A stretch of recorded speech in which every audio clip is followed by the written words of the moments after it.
Subscribe to our channel by clicking the subscribe button. Click the bell button and enjoy the latest uploads from our channel.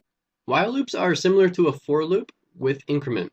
This type of loop, the while loop, will run until its condition is met, and this is how it looks. You start with the word while, your variable, your comparison, and then your ending condition. Inside of it would be your code, and every time that this while loop runs, your code will get executed.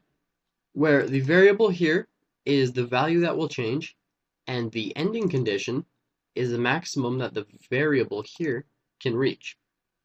Once variable meets the ending condition, then the loop will no longer run. To apply a while loop, we can write some code like so. Variable, my number is equal to 0. While my number is less than 3, we're going to write document write my number. And after that, we're going to add the increment ourselves by writing my number plus plus. Remember, plus plus means my number is equal to my number plus 1. And this example would show 0, 1, 2 because it starts at 0, plus 1 is 1, plus another 1 is 2. Looking at the code, our while loop will run until my number reaches 3. If my number never reaches 3, or we forget to put my number plus plus, then the loop will continue on forever, or until JavaScript has to stop or the browser crashes or some sort of circumstance like that happens. With these loops, we're in charge of the increment. It's important to not ever forget these. We can, alternatively, do the opposite of this and use a greater than sign with a decrement. And what I mean by that is we have variable 10 is equal to the number 10. While 10 is greater than 0, we're going to write the number.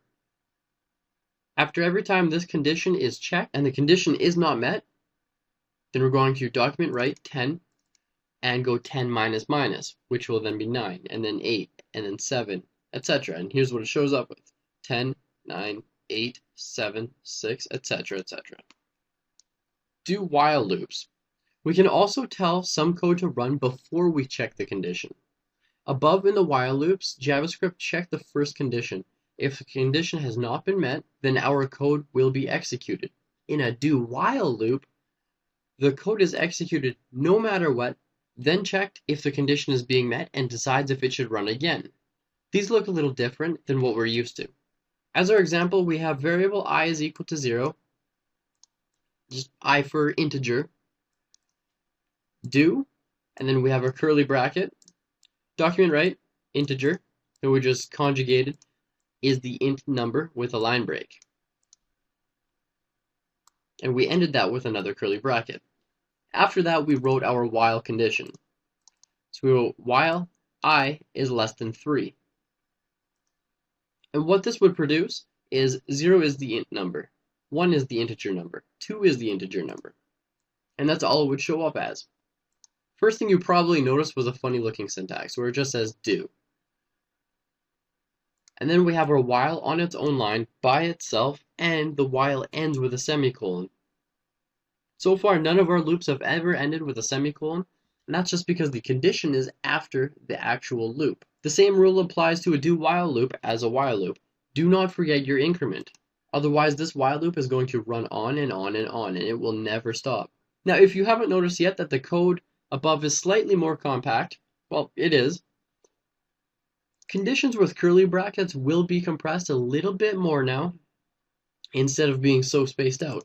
What I mean is, while num is less than 10, on a new line we would have a curly bracket, then our code another curly bracket.